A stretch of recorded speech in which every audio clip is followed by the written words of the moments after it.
오늘 우리에게 주시는 하나님의 말씀은 로마서 11장 13절에서 24절까지의 말씀입니다. 한 절씩 교독하겠습니다. 내가 이방인인 너희에게 말하노라. 내가 이방인의 사도인 만큼 내 직분을 영광스럽게 여기노니 이는 혹 내 고륙을 아무쪼록 시기하게 하여 그들 중에서 얼마를 구원하려 함이라. 그들을 버리는 것이 세상의 화목이 되거든 그 받아들이는 것이 죽은 자 가운데서 살아나는 것이 아니면 무엇이리요? 제사하는 처음 익은 곡식가루가 거룩한즉 떡덩이도 그러하고 뿌리가 거룩한즉 가지도 그러하니라. 또한 가지 얼마가 꺾이었는데 돌 감람나무인 네가 그들 중에 접붙임이 되어 참 감람나무 뿌리의 진액을 함께 받는 자가 되었은즉 그 가지들을 향하여 자랑하지 말라. 자랑할지라도 내가 뿌리를 보존하는 것이 아니요 뿌리가 너를 보존하는 것이니라. 그러면 내 말이 가지들이 꺾인 것은 나로 접붙임을 받게 하려 함이라 하리니 옳도다. 그들은 믿지 아니함으로 꺾이고 너는 믿음으로 섰느니라. 높은 마음을 품지 말고 도리어 두려워하라. 하나님이 원 가지들도 아끼지 아니하셨은즉 너도 아끼지 아니하시리라. 그러므로 하나님의 인자하심과 준엄하심을 보라. 넘어지는 자들에게는 준엄하심이 있으니 너희가 만일 하나님의 인자하심에 머물러 있으면 그 인자가 너희에게 있으리라. 그렇지 않으면 너도 찍히는 바 되리라. 그들도 믿지 아니하는데 머무르지 아니하면 접붙임을 받으리니 이는 그들을 접붙이실 능력이 하나님께 있음이라. 내가 원 돌 감람나무에서 찍힘을 받고 본성을 거슬러 좋은 감람나무에 접붙임을 받았으니 원 가지인 이 사람들이야 얼마나 더 자기 감람나무에 접붙이심을 받으랴. 아멘. 오늘 우리 찬양대 임명 예배를 드렸습니다. 우리 교회의 메시아 찬양대, 또 중앙 앙상블, 베다니 찬양대, 또 호산나 찬양대, 그리고 일부 예배를 섬기는 꿈꾸는 빛 찬양대, 여러 찬양대가 있습니다. 하나님께서 교회 공동체 구석구석에 많은 사역의 자리들을 세워주셨는데 특별히 하나님을 찬양하는 자리, 참 귀하고 복된 자리다, 저는 그렇게 믿습니다. 여러분의 입술을 통해서 울려 퍼지는 찬양이요, 듣는 이들에게 참 큰 힘과 또 위로와 용기가 되는 그런 찬양이 되고요, 또 찬양을 부르는 또 연주하는 여러분의 그 찬양이 삶의 고백으로 이어져서 늘 언제나 삶 가운데에 아름다운 찬양의 선율이 울려 퍼지는 우리 찬양대원들 되시기를 이 시간 주님의 이름으로 축복합니다. 우리가 지난 한 주간 동안 시내산 특별 새벽 기도회로 모여서 한 걸음 더라는 그런 주제를 가지고 함께 말씀을 나누고 또 기도했습니다. 사도행전 1장의 말씀을 통해서 우리 교회 공동체가 또 성도가 어떤 모습으로 공동체를 세워 나아가고 우리가 어떻게 성도의 삶을 살아가야 될지도 하나님의 말씀을 통해서 나눴습니다. 여러분은 이제 한 해를 시작하는 이 때에 무엇보다 우리가 이제 첫 단추를 참 잘 깨야 되잖아요. 하나님의 말씀으로, 기도로 여러분 2022년도 한 해의 첫 단추를 꿰 나가시면서 하나님의 인도하심 가운데 우리가 이 광야 같은 인생길을 가는데 담대하게 나아가는 또 우리 중앙의 성도님들 되시기를 주님의 이름으로 축복합니다.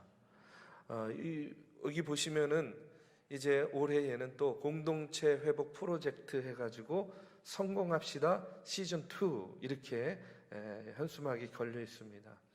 지난 한 해 동안은 개인의 신앙을 점검하는 그런 성공합시다 우리 캠페인을 벌였다면 이제 올해는 조금 일상이 회복되고 예배의 자리도 회복되리라고 믿습니다. 그런 가운데에 흐트러졌던 우리 예배 공동체, 교회 공동체를 다시 점검하고 세워나가는 그런 한 해가 되고자 합니다. 여러분들 또 위에서 기도해 주시고 각자의 삶의 자리에서 또 주님의 몸된 교회를 섬기며 믿음의 진보를 이루어 나아가시기를 또한 주님의 이름으로 축복합니다.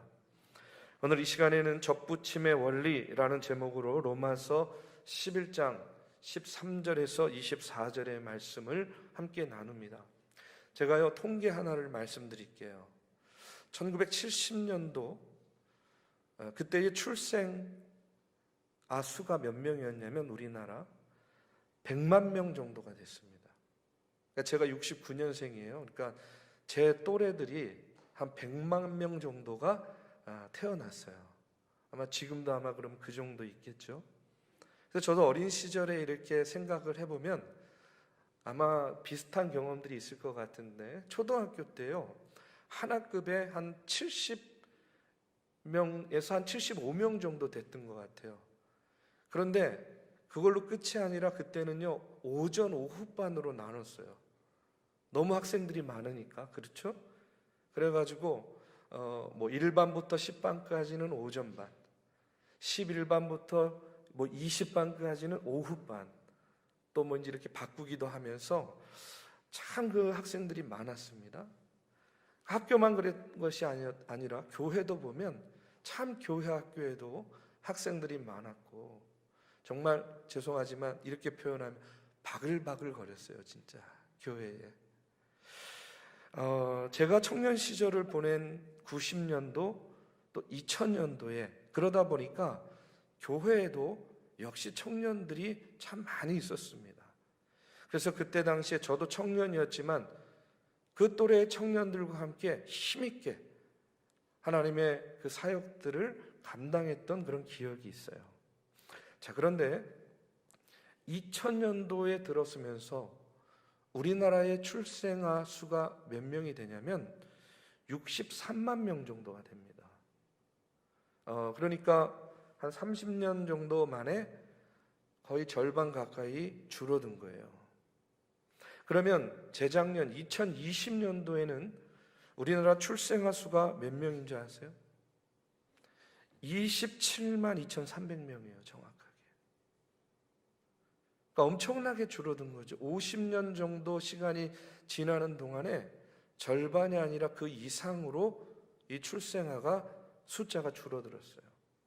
여러분, 이 통계가 무엇을 의미하냐면 우리나라의 다음 세대, 우리나라의 미래 세대가 현격하게 줄어들었다는 겁니다. 지금 교회들마다 교회 학교에 학생이 없다, 청년들이 없다, 이렇게 위기감을 토로한 지가 굉장히 오래됐어요. 물론 교회에 실망을 해서 나오지 않거나 떠나는 그런 학생과 청년들도 많이 있겠죠. 그러나 통계를 보면 알 수 있듯이 우리나라의 절대 인구가 이렇게까지 줄어들었습니다. 거기에 교회에 실망해서 나오지 않는 청년들 또 학생들을 더하니까 당연히 교회 학교 또 청년들이 교회에 줄 수밖에 없는 것이죠. 자, 그런데 여러분, 이제 2020년도에 출생한 그 27만 명의 아이들이 청년이 되는 2040년도를 한번 생각해 보세요. 지금부터 약 한 20년 뒤에는 그러면 교회에 과연 다음 세대가 얼마나 남아 있을까? 여러분, 다음 세대만의 문제가 아니라 장년들은 또 얼마나 남아 있을까? 여러분, 우리 중앙교회의 20년 뒤를 한번 상상해 보시기 바랍니다. 과연 누가 남고 얼마나 남아 있을까? 제가 이 시간에 이런 말씀을 드리는 이유는, 그러니까 교회가 점점 어려워질 것이다, 교인이 줄 것이다, 미래가 그렇게 암담해질 것이다 하는 이런 말씀을 드리려는 것이 아닙니다. 오히려 반대로, 그렇기 때문에 우리가 미래를 예측하고 준비해야 된다는 거예요. 오늘을 사는 우리는 오늘만을 보는 것이 아닙니다. 오늘을 사는 우리는 오늘만, 우리의 신앙생활만을 보는 것이 아니죠. 우리가 믿음의 생활하고 신앙생활하고, 아니, 이 땅에서 살아가는 믿음의 선진들, 인생의 선배로서 우리가 해야 될 일들은 뭐겠습니까? 미래를 예측하고 그 다음 세대들을 위해서 뭘 만들어야 돼요? 그릇을 만들어야죠. 그것이 우리가 인생의 선배로서, 믿음의 선진들로서 고민하고 또 우리가 준비해야 될 우리의 미래라고 생각이 됩니다. 여러분, 출생률이 줄고 사회 구성원들이 줄어드는 것, 그거 우리가 어떻게 하겠습니까? 그러나 정말 중요한 것은 이런 상황 속에서 우리는 그러면 교회의 미래를 위해서 어떤 인식이 필요하고 우리가 어떤 노력을 해야 하는지 지금부터 우리가 심각하게 고민하고 준비해야 된다는 이야기예요. 분명한 것은 저는 그런 믿음이 있어요. 어떤 믿음이 있냐면 아무리 인구가 줄고 아무리 사람들이 교회를 떠나도 하나님께서는 남은 자들을 두신다는 거예요. 언제나 이 땅에 남은 자들을 두시고 그들을 통해서 일하신다. 저는 그렇게 믿습니다. 우리가 지난 시간에도 하나님께 택함을 받았음에도 불구하고 예수 그리스도를 믿지 않는 이스라엘 백성들을 향해서 그러면 하나님께서 이스라엘 백성을 버리신 것인가 떠나신 것인가 하는 그런 의문을 품는 이들에게 사도 바울이 그렇지 않다, 아니다 라고 단호하게 이야기를 하면서 하나님은 어느 시대 어느 상황 속에서도 언제나 남은 자들을 두시고 그들을 통해서 일하신다 하는 그런 말씀을 우리가 함께 나눴습니다. 저는 믿습니다. 뭘 믿냐면 아무리 인구가 줄고 아무리 이 시대가 어둡고 암울해도 이 나라와 이 민족, 이 시대를 향해서 하나님께서는 남은 자를 두셨다는 거예요. 저는 우리 중앙교회를 위해서도 하나님께서는요 남은 자를 두시고 미래를 준비하게 하시고 이 어려운 때에도 복음 전파의 사명을 감당하게 하시는 남은 자들을 두셨다. 전 그렇게 믿어요. 그리고 그게 누구겠습니까? 바로 오늘을 사는 저와 여러분들인 줄로 믿습니다. 우리가 그와 같은 마음을 가지고 올 한 해도 시작하고 한 걸음 더 나아가고자 하는 그런 믿음의 결기들이 있어야 되리라고 믿어요. 여러분, 하나님께서는요 우리를 통해 일하고 계십니다. 하나님께서는 우리를 통해서 지금도 이 땅에서 구원 사역을 펼치고 계신다는 거예요. 하나님께서는 중앙교회를 통해서 일하고 계시고 일하기를 원하시고 우리 중앙교회를 통해서 이 땅에 구원의 사역을 펼치시고자 하시는 하나님의 그 계획과 섭리가 있다 믿으시기를 주님의 이름으로 축원합니다. 그러면 예수를 믿는 우리가 믿지 않는 이들을 위해서 어떻게 쓰임을 받아야 되겠는가? 쓰임 받을 수 있는가? 여러분, 오늘 말씀을 보면 바울은 예수를 믿지 않는 이스라엘을 어떻게 표현하냐면 꺾인 가지와 같다 이렇게 이야기해요. 꺾인 가지. 17절에 보면 또 한 가지 얼마가 꺾이었는데 이렇게 나오죠. 19절에도 보면 그러면 내 말이 가지들이 꺾인 것은 나로 접붙임을 받게 하려 함이라 이렇게 이야기해요. 믿지 않는 이스라엘이 그 이스라엘이 본 가지인데 거기서 꺾여버림을 받았어요. 그리고 그 꺾인 자리에 이방인을 접붙인 겁니다. 그래서 그들을 하나님의 백성으로 삼으셨다는 거예요. 쉽게 말하면 바울이 지금 이야기하고자 하는 것은 뭐냐면 이스라엘 백성들의 불순종이 오히려 이방인들을 향한 전도의 문을 여는 그런 초석이 되었다 하는 그런 말씀이에요. 사도 바울은 오늘 말씀에서 택함을 받았지만 예수를 믿지 않는 이스라엘을 유대인들을 참 감람나무라고 이야기하고 또 이방인이지만 예수 그리스도를 영접하고 믿는 이들을 돌 감람나무다라고 이야기하면서 접붙임을 예로 들어서 설명하고 있습니다. 오늘 말씀에 보면 이 접붙임이라는 말이 나와요. 여러분, 접붙임은 우리가 잘 알듯이 주로 이제 과수원 같은 곳에서 쓰는 말이죠. 제가 개인적으로 과일 중에서 이 감을 좋아합니다. 그런데 제가 얘기를 들어보니까 이 보통 감나무에서 감을 따면 아주 작은 감밖에 딸 수가 없대요. 그래서 어떻게 하냐면 먼저 개암나무를 자라게 한 다음에 그 개암나무를 나무 가지를 다 꺾고 거기에다가 감나무 가지를 접붙인답니다. 그러면 아주 크고 싱싱하고 아주 먹음직한 그런 감이 열린대요. 여러분, 서로 다른 종자를 접붙여서 더 나은 열매를 얻으려고 하는 것, 이것이 바로 접붙이는 이유가 되겠죠. 자, 그런데 오늘 말씀에 보면 17절에 뭐라고 이야기하냐면 돌감람나무인 내가 그들 중에 접붙임이 되어 참 감람나무 뿌리에 진액을 함께 받는 자가 되었다, 이렇게 이야기합니다. 자, 하나님께 불순종한 이스라엘이라는 참 감람나무의 가지를 꺾어버리고 그 꺾인 가지 대신에 이방인인 돌감람나무의 가지를 접붙여서 뭐예요? 그 뿌리의 진액을 함께 얻는 자가 되었다는 거예요. 자, 그래서 이방인이 아브라함의 자손이 되고 이방인이 하나님의 백성이 되어서 구원을 받게 되었습니다. 하나님의 선택은 받았지만 믿지 않았던 그 불순종했던 이스라엘 백성들이 오히려 접붙임을 통해서 이방인을 구원하는 그런 매개가 되었다 하는 그런 말씀이죠. 저는 오늘 말씀을 준비하면서 참 하나님의 이 구원의 계획과 섭리는 오묘하다 하는 것을요 먼저 깨닫게 돼요. 느끼게 됩니다. 참 놀랍죠. 이스라엘에게 접붙여진 이방인을 통해서 이제는 이스라엘을 통해서 이방인들도, 이방인들을 통해서 이스라엘도 구원받게 하시는 그런 하나님의 놀라우신 구원의 섭리를 보게 됩니다.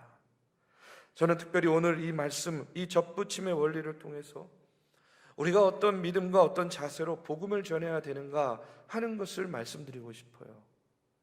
여러분, 먼저 우리가 기억해야 될 것이 있어요. 우리가 복음 전하자, 전도하자 그러면 상당히 부담이 되잖아요, 그렇죠?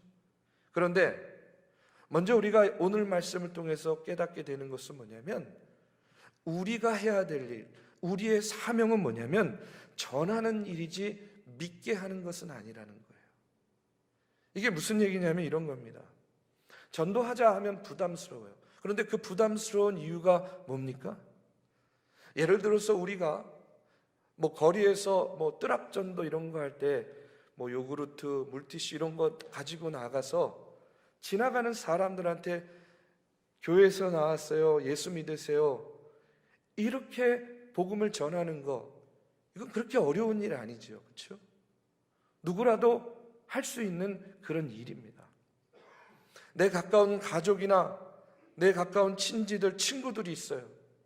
그들에게 야, 교회 나가자, 너도 예수 믿어, 그래야 구원받아, 이렇게 복음을 증거하는 것만 하는 것은 누구든지 할 수 있는 일 아니겠습니까? 그런데 전도하자, 복음 전하자, 선교하자 그러면 부담스럽게 생각하는 이유가 뭐예요? 우리는 전도하자 그러면요, 내가 정해놓은 그 전도의 대상자가 있어요.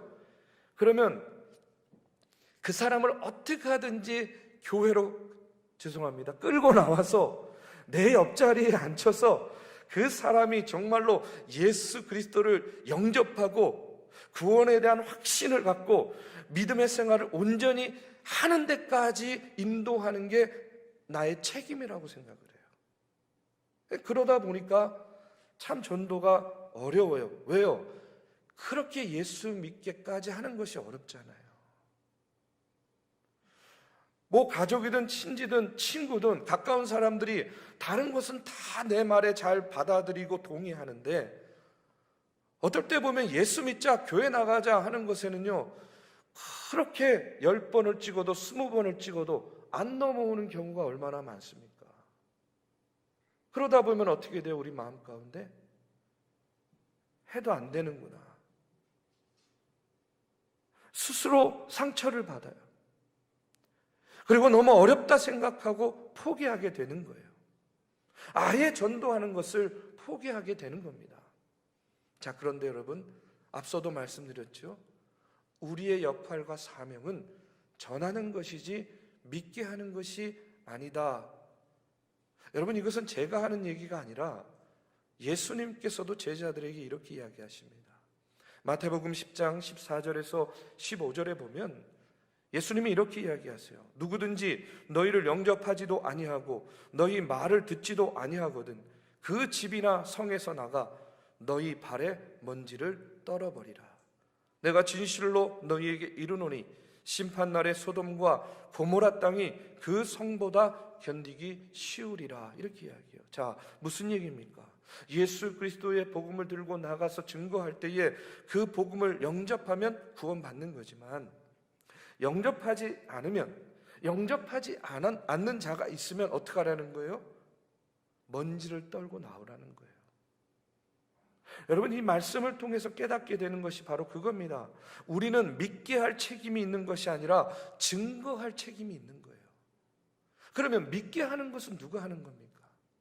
하나님께서 하시는 거예요. 우리가 복음을 증거하고 입술로 우리가 예수 믿으세요, 예수님의 십자가 밖에는 구원받을 수 있는 길이 없습니다. 우리는 이렇게 증거해야 되는 책임이 있는 겁니다. 그러면 믿고 안 믿고는 누가 결정하는 거예요?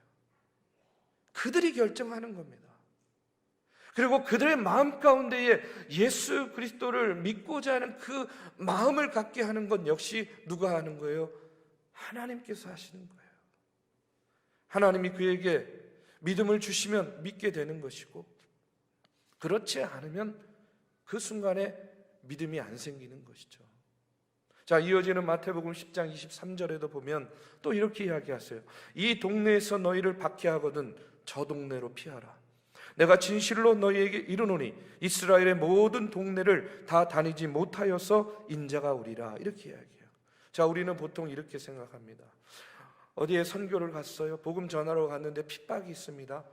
그러면 우리는 어떻게 생각해요? 야, 이 핍박을 견뎌내고 내가 죽을 때까지 버티면서 어떻게 하든지 복음을 증거해야지. 귀한 마음이죠. 값진 결심입니다. 그런데 예수님께서 제자들에게 이야기하시는 말씀을 보면 이렇게 이야기해요. 핍박이 있느냐? 저 동네로 피하라. 죽을 때까지 버텨서 전하라 하는 것이 아니라 피하면서 복음을 증거하라 하는 것이 예수님의 가르침이에요. 왜 그렇습니까? 다시 한번 말씀드립니다. 우리의 책임은 복음 증거, 복음을 전파하는 것이지 믿어 변화시키는 데까지 우리의 책임은 아니라는 거예요. 여러분, 어떤 통계를 보니까 한 사람이 예수 그리스도를 영접하기까지 적어도 4차례 이상의 정식으로 복음을 전해 듣는데요. 그러니까 무슨 얘기냐면, 내가 복음을 전했어요. 근데 그 순간에는 아직 영접하지 않았어요. 이제 지나갔습니다. 또 그 자리에 다른 누군가가 와서 또 그 사람에게 또 복음을 전하는 거예요. 또 떠납니다.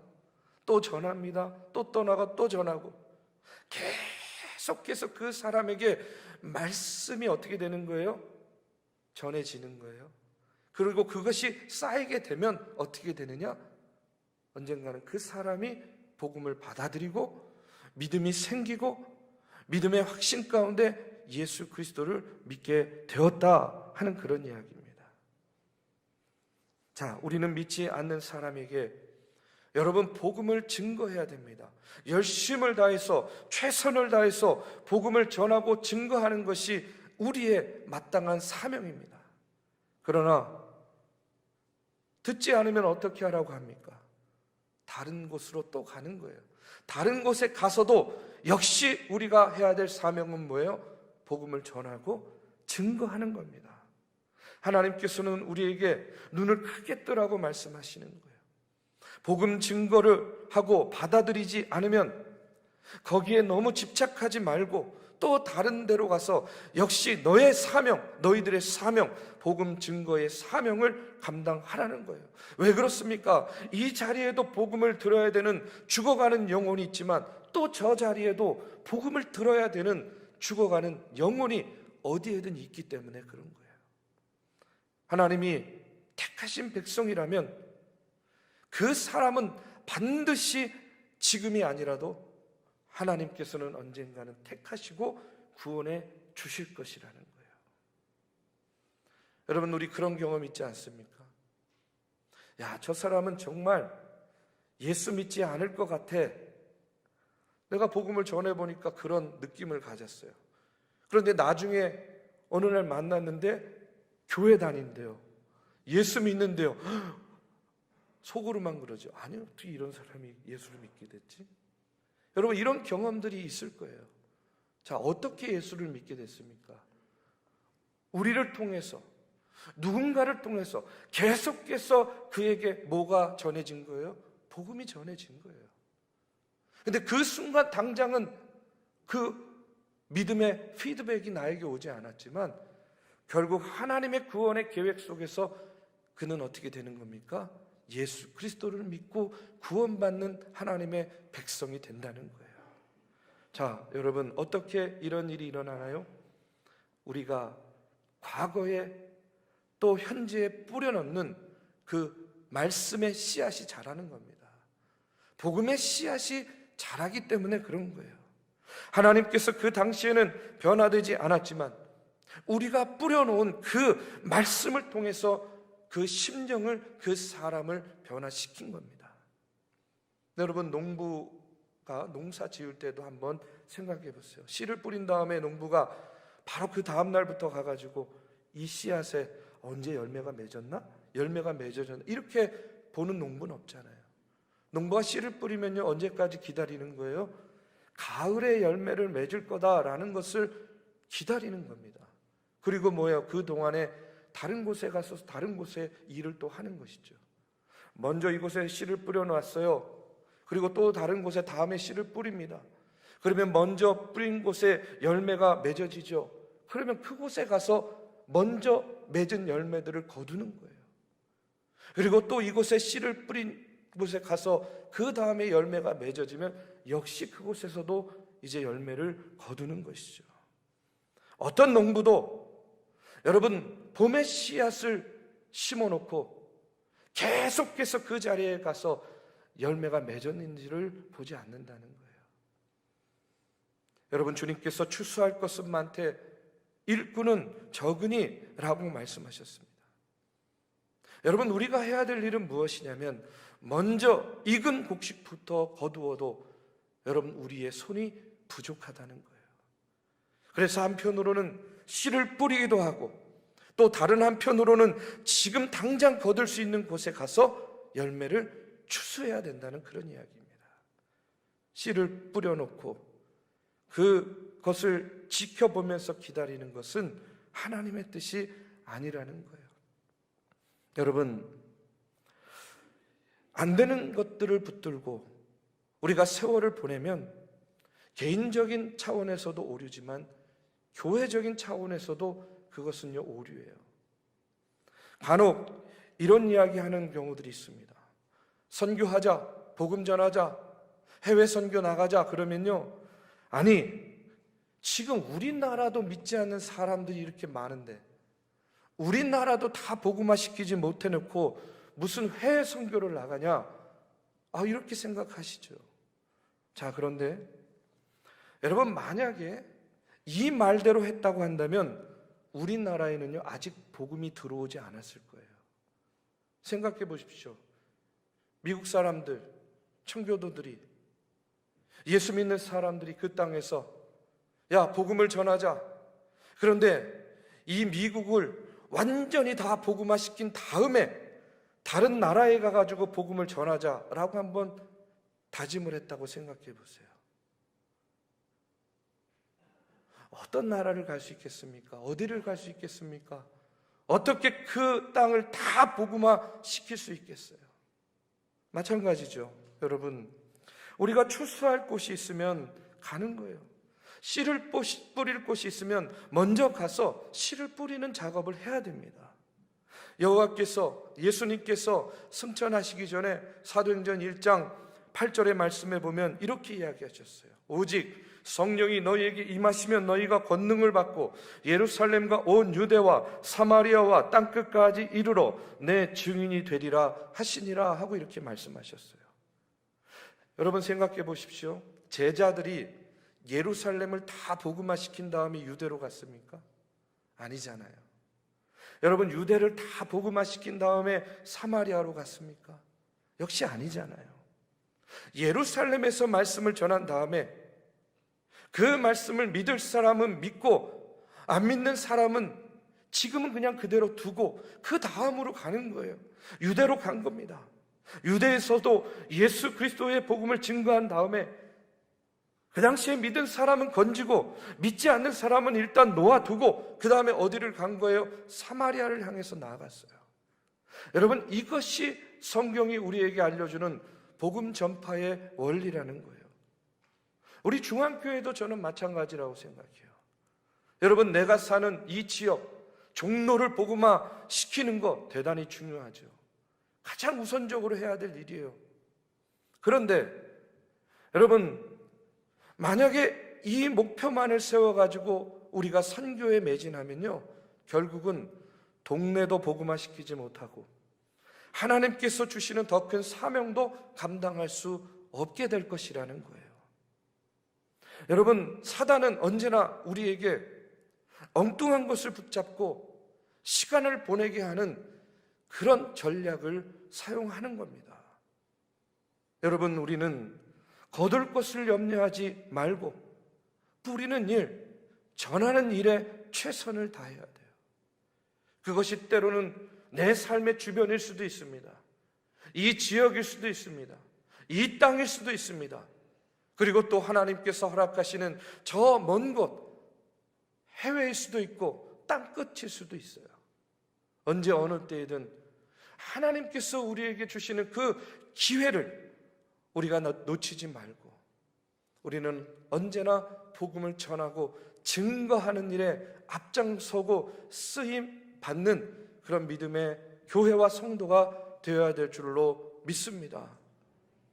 여러분, 그러면 하나님께서 추수 때의 열매를 거두어 주시는 거예요. 그러면 우리는요, 추수꾼이 되어서 하나님께서 자라게 하시고 열매 맺어 주신 그 열매를 거둬들이면 되는 겁니다. 여러분, 오늘 말씀을 통해서 우리가 다시 한번 기억하시기 바랍니다. 오늘 우리의 사명은 뭐냐? 전하고 증거하는 것이 우리의 사명인 줄로 믿습니다. 우리의 손길 닿고 우리의 발길 닿는 곳에서 하나님의 말씀을 전하고 증거할 때에 하나님께서 그들로 하여금 믿게 하시고 우리가 뿌린 그 씨앗이 뿌리를 내리고 자라게 하시고 열매 맺어서 누군가를 통해서 구원의 열매를 수확하게 하시는 줄로 믿고 여러분, 담대하게 복음 전하시는 우리 중앙의 성도님들 되시기를 주님의 이름으로 축복합니다.